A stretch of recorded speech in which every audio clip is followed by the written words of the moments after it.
I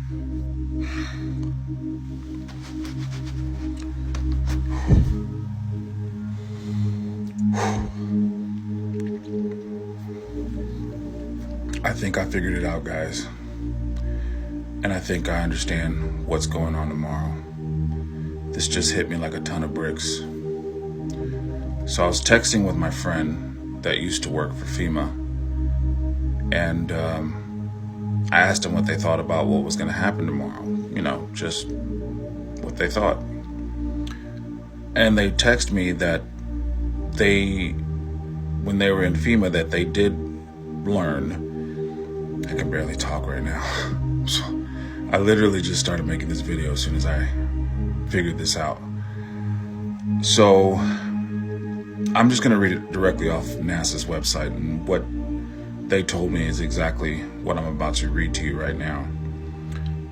Google the impact of solar eclipses on the structure and dynamics of the Earth's upper atmosphere.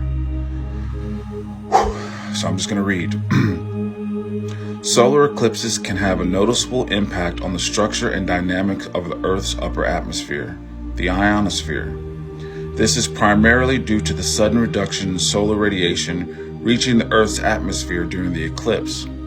Since the ionosphere contains charged particles, ions, and electrons, and is responsible for reflecting and refracting radio waves, changes in the ionosphere can also affect radio communications and navigation systems. Here's how solar eclipses can impact the ionospheric structure and dynamics. Ionization changes. In the ionosphere, solar radiation is a primary source of ionization, which the process in which an atom and molecule becomes charged when it gains or loses electrons. During a solar eclipse, the reduction in solar radiation leads to the decrease in ionization, particularly in the region of the ionosphere at an altitude around 37 to 56 miles. This decrease in ionization can cause a temporary drop in the density of the electrons in the ionosphere. The decrease in solar radiation during an eclipse can also lead to the cooling of the upper atmosphere.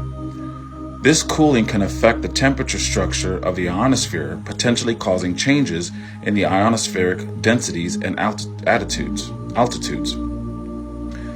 Electron density. The reduction in ionization and cooling during the eclipse can lead to the decrease in the electron density in the ionosphere. This can affect the propagation of radio waves, particularly in the high frequency or HF range, which relay on ionospheric reflection or long distance communication. Ionospheric anomalies. Here we go. The sudden changes in the ionospheric conditions during an eclipse can lead to the formation of ionospheric anomalies, such as ionospheric holes or depletions. These anomalies can disrupt radio signals and GPS navigation systems, affecting communication and navigation over the affected regions. And y'all can go and read the rest of that, but that's enough for what I have to say here. So,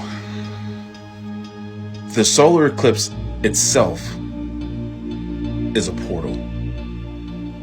Now, we all know that they've been trying to break through the firmament for a very long time. The connection between CERN, I believe, and this is for entertainment purposes only, is when that solar eclipse happens, remember, they're shooting 3 rockets at the solar eclipse. It's not that they're shooting it at the solar eclipse. It's that they're trying to get out. They're trying to break the firmament. The CERN connection is some kind of way activating all these CERNs are producing the energy that they need to maybe hold it open or something of that sort while they have that solar eclipse. They're trying to get through. And they don't know what's going to happen if they're able to break through and open that hole. No one will know. No one knows. Anyone who has any brain knows that we have never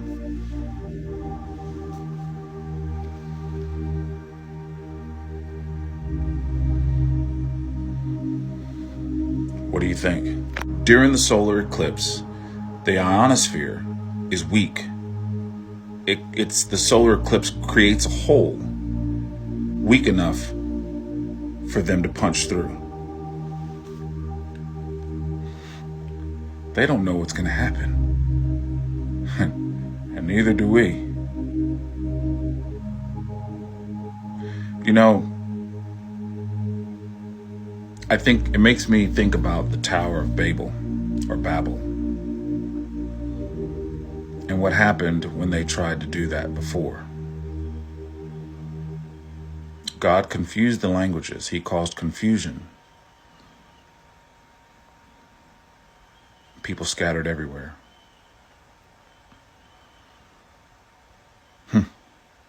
The ambitions of man never ceases to amaze me.